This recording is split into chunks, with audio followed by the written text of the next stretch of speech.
everyone, Sabrina here from Scrappy Tails Crafts, and today I'm creating 5 cards with this new 6x6 stamp set called Timeless Tulips. You can pick this up at the Scrappy Tails store, and I will have everything that I used linked down below. So here I am showing you that I did sketch out my first 3 cards just because I was experiencing a little bit of art block, and I will talk about that later on. But you can see my first card here, I already started it, and I didn't like the coloring I did for that vase. So I'm going to go ahead and re-stamp and mask everything. Luckily, this is not a super advanced 1-layer card. I'm only doing 1 layer of masking here. So I'm going to stamp out the teacup and the cupcake from the Timeless Tulips stamp set first because I want these images to be in front of the tulips that I'm going to stamp behind them. So here I'm stamping out the cupcake. I already have a mask because I already created this once. And then I'm going to stamp out the large tulip bouquet in the vase right in between the cup and the cupcake. And then once I remove the masks, you will be left with a 1-layer dimensional scene, which is really cool. If you're wondering what masking paper I use, those are actually just sticky notes. I tried to stamp the images more towards the sticky side of the sticky note, and that worked out fine. Obviously, if you want more elaborate scenes, you're probably going to want masking paper, and eventually I will pick some up, but for now I think the sticky notes work out fine. And now I'm just going to color in my different images. I do have my marker caps on screen. Well, right now they're not even facing the right way, but I did write them all down, so I will have them listed in the video description. And while I color, you guys know how I color, darkest to lightest. I start with my darkest marker, map out my shadow areas. I bring that color more towards the center with my midtone, and then I go over the entire image with my lightest marker. So while I color up this image, I want to talk a little bit about my thoughts and feelings during this day I was filming. Basically, this day, I was experiencing the worst art block of my life. I don't normally experience like a lack of creativity ever. And I think that's mainly because it's my job. You know, I am very fortunate enough that I can create cards every single day as my job. And because I do that, I am constantly using that side of my brain, and I'm constantly thinking of new ideas for cards. I think the reason I was struggling today was because I was on a 3-week-long break from the craft room. At the end of November, I had so many Christmas card custom orders that I was working 12 hours a day, 7 days a week on custom cards for Christmas, and I had to deliver them all by December 1st. And that really drained me. I was really tired, and I knew I needed a break, especially because I hadn't had a break the entire year. So I took a week off, and then we moved, and then my release was coming, so I had to prep for that. And before I knew it, I was gone from YouTube for 3 weeks. And the cards you saw during Sneak Week, those were cards that I had pre-planned, or like I was thinking of making while I was illustrating the stamps and dies. So I wasn't thinking too hard about those cards that I was making for the release just because they were already on my brain for several weeks. So this was the first day where I really sat down in my craft room and used that side of my brain again and challenged myself to work with one stamp set and showcase it in 5 different ways. So when I got into the craft room, I was definitely motivated. I had a desire and an itch to craft, so I was very eager to get started. But the problem was that I had put so much pressure on myself to basically get to the place I was at before my break. And that was when I was like at peak creativity, right? And I was hard on myself when I didn't like the first 2 cards that I made. Now you guys are going to probably think I'm crazy because the cards turned out beautiful, and they did. I'm happy with the way they turned out. I love the coloring, and I, for the most part, liked the process of making the 2 cards. The only problem was that it looked like 2 cards that someone else made. So then I had a, what is the word? Like a crisis, a crafting crisis, where I felt like I didn't know my identity of card making, if that even makes sense. I felt like I lost my creative style, even though I don't have a specific style. I just, I put a lot of layers on my cards and a lot of detail. And these two cards that I created first looked like a Kelly Latovola card. And that is because I went into the craft room telling myself that I need to challenge myself, that I need to do something different and get my brain working again. And a lot of people say when you're experiencing a lack of creativity to do what you do best and to do a card that is your comfort zone. And that's probably what I should have done. But my thought process was, if I do a technique that I don't normally do, and then if the technique ends up going well and I like the card, then I can reward myself with something I'm more comfortable with, and then I feel more confident moving forward with my usual card making style. And now that I'm saying it out loud, it sounds a little like it doesn't make any sense, but that was definitely my thought process. Back to the card, I did ground my images by creating a tabletop using my E18, E25, and E15 brown markers. I'm going back in with my mid-tone E25 to just draw a bunch of squiggles to create a wood grain. Throughout the squiggles, I will add a little bit of my darkest color, which was E18. I'm not going over all of the squiggles, but a few of them just to darken them up. And here is where you definitely might notice, if you're a Kelly Latovola fan, that this looks extremely influenced by Kelly Latovola. And I think that is because I have never done this technique before, and I am learning through Kelly Latovola and Courtney Krieber. So I think naturally when you're learning something new and you're not very comfortable with the new technique, you might take on the style of your teacher. And that's exactly what happened to me for my first and second card. So even though these cards turned out amazingly, and for my first attempt at doing a one-layer card, I think I did a pretty good job, it did not help or conquer my art block. I was still stuck trying to figure out how to bring my style back into my card making. And these two cards, I will say, did help me, start doing the motions of making cards. It got me thinking of what my next card designs would look like, and it overall was a good warm-up to get back into the craft room with. So I'm moving on to my second card, and I was pretty confident with the simplistic one-layer card I just created, so I'm going to make it a little bit more elaborate by using some more stamp images from the Timeless Tulip stamp set. But I'm still only sticking with one layer of masks. Once I start adding more than one layer, I start to get very confused and mistakes happen. So basically, I'm taking almost every image from the stamp set. I'm stamping out all of the images I want to be in the forefront first. So I stamped out the apple slice. Now I'm stamping the banana. And then, let's see. This is a strawberry. I'm going to stamp out another strawberry over to the left. And then I think I stamp out what is this? Another apple. This is an open apple. So when I was illustrating this stamp set, I was really envisioning still lifes. And I thought a one-layer card would be perfect with this stamp set, just because you get so many images to layer and to create a really cool scene with. So here I went ahead, I lost the footage. I actually lost the footage of me coloring this, but I honestly, this video is so long anyway, I'm not sure if I would have showed the coloring, because I created the same wood grain table. The cupcake, you already saw me color. So I do the same techniques with my markers. But here I'm showing you, I went ahead and stamped out the second layer with all of these images, and that's it. I made sure to put my masks on the first few images that I stamped out. And then once you remove the masks, you are left with that one layer dimensional scene. And I'm definitely going to keep those masks for future projects. And here is the completed coloring. Again, I did the same wood grain technique, and I went over all the images with a light blue marker combination. That's another Kelly Latovola trick.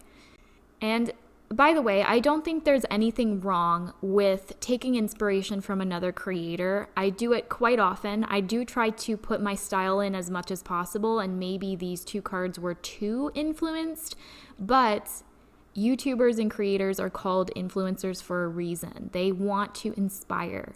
So as long as you're not directly copying them, I don't think there's anything wrong with it. But of course, even if you're inspired by someone, it's always a great idea to give them credit, because everyone deserves to be recognized, especially if someone puts so much effort into creating something.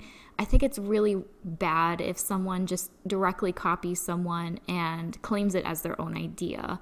I think you guys know this, though. I don't feel the need to explain why it's a good idea to give them credit, but I will confidently say that these 2 cards were influenced by Kelly Litavola and Courtney Krieber. You can see I went ahead and stamped out my sentiments. That "I loved you from the moment our tulips met" is included in the Timeless Tulip stamp set, and the happy birthday I just used from my stash. I white heat embossed it onto some black cardstock, and then I accented both cards with pearls, and I matted them with colored cardstock. So after those first 2 cards, like I said, I still was experiencing a lack of art mojo. Is that what people say? Yeah, my art mojo was down still. So I'm like, I'm going to create a card that I know is my style. And if it turns out good, great. If it doesn't, I can't be too hard on myself. So what I did was I went ahead and used this, I guess this is kind of like a tile background from the A7 pop-up box die. These are decorative panels you can use to decorate your box, but I'm going to use it to create a background. So I cut them from gray cardstock, and I'm just gluing them directly onto my card panel here. And I'm spacing them apart in such a way that there's an even amount of space on all 4 sides. So I thought it would be cool because I knew I wanted to color my vase blue and my flowers yellow. I could go ahead and add some tile pieces back within the pattern using some blue and yellow cardstock. So it's going to add some more pop of color and just add some more interest to the background. And it was at this point where I started to feel like my normal self and that I was creating a card that looked like a card I would make. I love to implement stamping and die cutting a lot in my cards. I love to add little details like this. So I was definitely finally back in my element. And because I was still experiencing that art block before starting this card, what really helped to get to the point where I'm at now is going on Pinterest and Instagram to find, usually for me, I find color combinations that way, or sometimes like card layout template ideas. And the inspiration behind this card was an Instagram user. If I can find her original post, I will link it. But I took influence from her with the background idea. So she had a striped background that she cut from light gray cardstock, and then the only color that was on the card was her main focal point. So that is basically my inspiration here, and I made it my own by adding some of those tile pieces back inside the pattern and, doing my normal way of coloring. So here for my sentiment, I used "You Are My Best Bud." This is from the new Rose Petals 6x6 stamp set by Scrappy Tails. And at first, I really wanted to keep it as one strip, but as you can see, it's too long. So I end up cutting it. I don't really have a choice. Here, I keep putting it on the card as if it's gonna suddenly fit, but it's obviously not, Sabrina. Just cut it. Just cut it. There we go. I do flag each end, and I play around with placement, but ultimately I decide to have "You Are My" on the left and then "Best Bud" on the right. And I like how that layout looks. So I'm going to attach the "You Are My" behind the vase, so I'm adding just the slightest amount of glue to attach it to one of the leaves. And then this one, I'm just gonna glue right on top of the vase. And then I'll flip everything around to add my foam tape and pop everything up. And then that is going to complete my third card. I'm going to add a couple embellishments. I am choosing to use pearls because all of my embellishments are at my new craft room. I'm very eager to start crafting in my new house.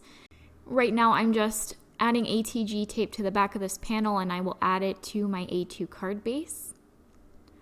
And then for card 3, I went back to challenging myself just because this card did give me some confidence. And I do think part of improving your card abilities, your card making abilities, is to every once in a while do something that you're not comfortable with.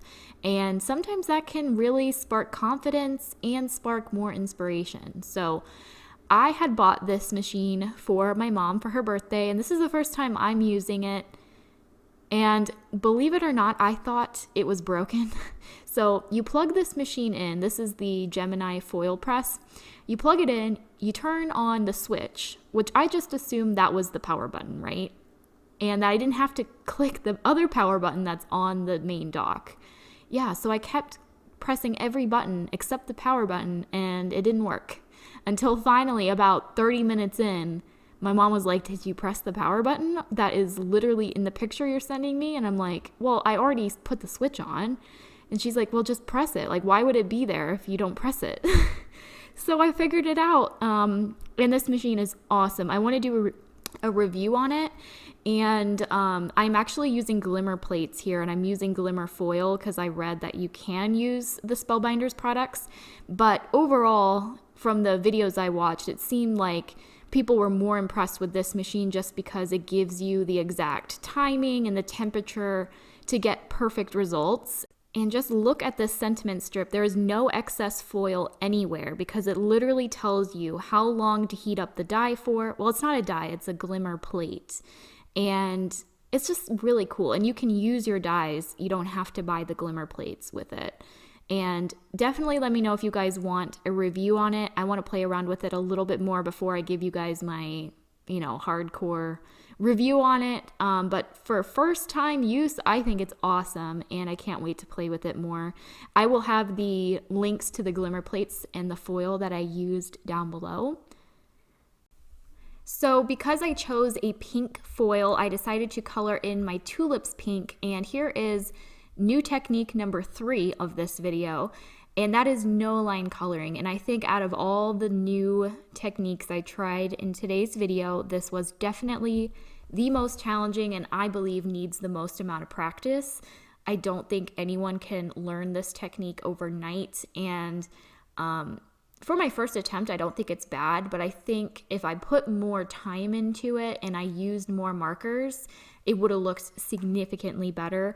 I do think you need a lot of contrast and a lot of highlights to differentiate, for example, each petal of the tulip or each individual leaf in that bouquet. Because right now I'm adding my greens and all of the leaves are kind of merging into a single green blob, which is fine. It looks artistic.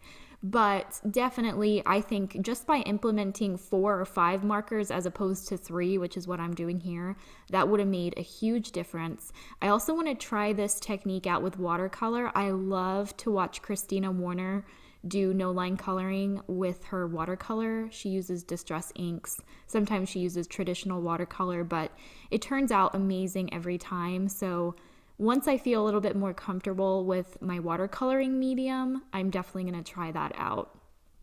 So now I'm just coloring in the vase, and I probably could have left out the coloring, but you can see just the difference by having no outline really makes on these images. And if you're wondering, I used gray flannel memento ink to stamp out this image, but I used the 2nd generation. So you might have saw that I stamped the 1st generation onto a scrap piece of paper, and then this stamp image is the 2nd generation, and it's pretty much invisible. You can also use like a light beige ink. If you're watercoloring, I think distress ink is a really good ink to use because it's water activated, so it will disappear as you watercolor. So I went ahead and die cut that image out with the coordinating dies. Here are all of my foiled elements. These little butterflies came with the Gemini hot press foil system. I just used the same pink foil and I fussy cut them. And they just are nice little fillers because there is a lot of white space on this card. I'm also going to fill that with some pearls.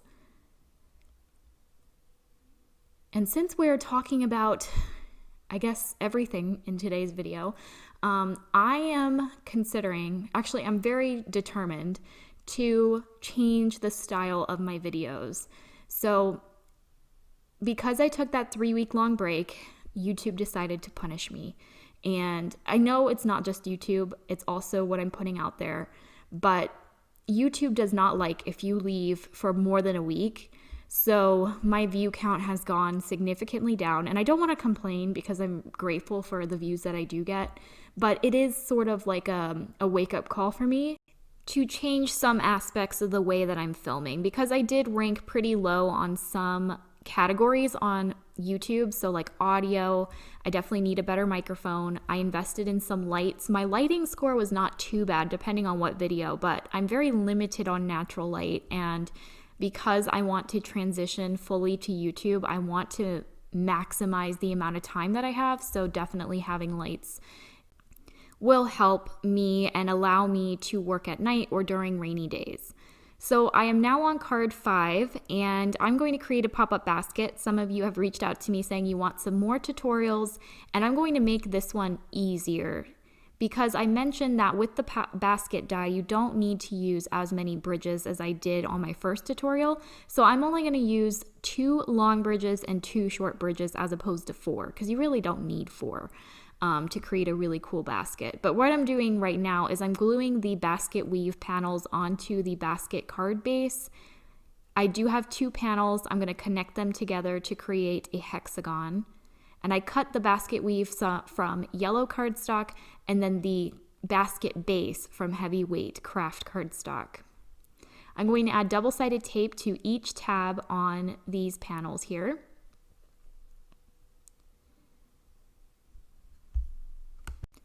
The tape that I'm using is by Uline. It is industrial strength. I highly recommend a strong glue or tape here because this is essentially what is holding your entire basket together. I'm going to go ahead and crease all of the score lines that the die gives you. And then I'm going to flatten them out, attach one of the sticky tabs to the side without the tab, and then you can connect both ends once it's one long piece to get your hexagon. So here are my 2 long bridges. I'm going to again crease all of the score lines, and those 2 tabs you see at the end is where you're going to add your double-sided tape. I am making sure that these tabs are facing each other. That is definitely the most important part with both the new vase die and the basket die. I added my double-sided tape. I'm removing the backing, and I'm just going to find the center point of this hexagon. So I folded it flat, and you can see these 2 sharp edges on each side. I'm going to take 1 tab of the bridge and glue it right to the score line of that halfway point. You can see that there is a point right next to that. I skip that one and I attach the other tab to the 3rd point. I'm going to do the same thing with this bridge. I'm going to attach 1 tab at that halfway point, skip the center point, and then glue it to the 3rd point. I know that was fast, but I had to go fast with this video since it was already long. But I'm going to go ahead and add my basket handle. And I want to mention that if you have that X in the center, you're good to go. And you really don't have to add any other bridges. But I'm going to add 2 short ones just to give me a little bit more surface area. But before I add the short ones, I like to add my handle. So I am taking 1 panel on the hexagon and I'm gluing the handle towards the center bottom part of that panel.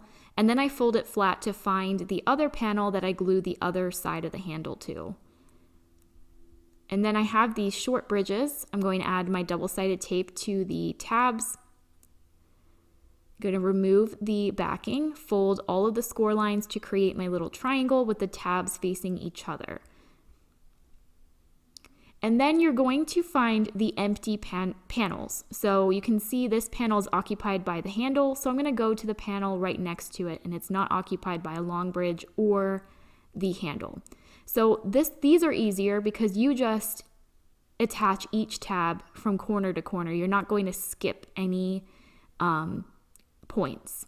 So for my next short bridge, I'm going to skip 2 panels because both of them are occupied by the handle and 2 of the long bridges. This one is empty, so I'm going to go ahead and attach 1 tab to one corner and then the other tab directly next to the corner of that panel.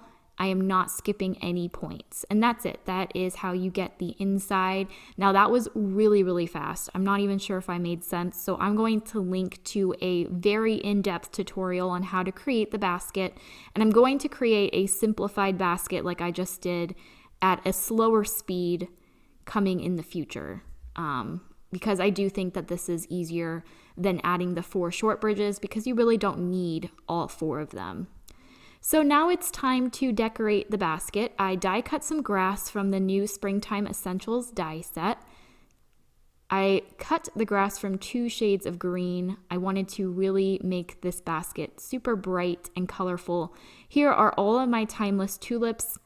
These tulips are from that vase, and then there's also a single tulip that's included in the stamp set. So I cut the vase off on the grouping of the tulips, and then I trimmed the single tulip a little bit shorter just because I don't need that stem to be super long. And there are coordinating dies for all of the new stamps. I decided to color in these tulips with yellow and red. This little bow is included in the pop-up basket die set, so I'm going to add 1 bow to the handle on one side, and then I'll add another bow to the other side of the handle. And while I fill my baskets or my vase, I like to constantly rotate the pop-up and just add my larger elements in first, and then I can go back and add my filler pieces and the more smaller images. But by rotating, you're going to ensure that you're not going to run out of images to work with because I don't have very many here. I want to make sure that it's kind of proportionate all the way around. For this tulip, I wanted to cut one of the tulips off so that the basket would fold better. So this one is only a trio of tulips. And then I'm just tucking in my single tulips now. And then that pretty much completes all of the stamped images that I had. So I'm going to go ahead and add those filler pieces that I mentioned. So I have some more grass. I cut it up to make them into smaller pieces to work with. And I love that pop of green that the grass adds. It also adds some nice texture. I am now adding some baby's breath. This comes in the assorted leaves die set. And again, it adds some really nice texture without distracting from your florals. And I just cut those from white cardstock, and I'm tucking them wherever I feel like I want, a pop of white. So here I'm going to add this grass to try to cover that white area behind the stamped image, but I'm going to end up trimming that off because it didn't end up folding the way I wanted to in order for it to fit in the envelope. So you're going to see I'm going to trim it. But I'm finishing up here. I thought about adding some butterflies, but I don't need them. I don't want to overdo it.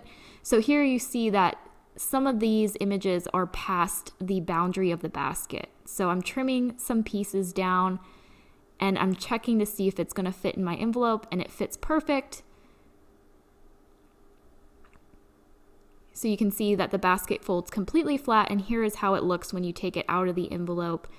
Really beautiful pop-up card. You can add your sentiment to one of the panels, but I decided to leave it blank and add a sentiment whenever I need to send this card out. So you can do birthday, thinking of you, really any sentiment here. So now I'm just going to show you all 5 cards that I created with the new Timeless Tulip 6x6 stamp set. This is a really versatile set. You can use it for any occasion. It's obviously great for Valentine's Day, but also it works for any springtime card. Here's my basket, and I guarantee you these are so much fun to create, and once you make one of these, you'll be able to make a whole bunch. If you haven't yet already, please subscribe to my channel and hit that notification bell so you're notified when I post my next video. There will be some more spring fling release inspiration coming your way, and like I said, my video style is going to change, so the next video might be a little bit different, and I'm really excited to see where this YouTube channel goes. Alright guys, I hope you have a wonderful day, and I will see you next time. Bye!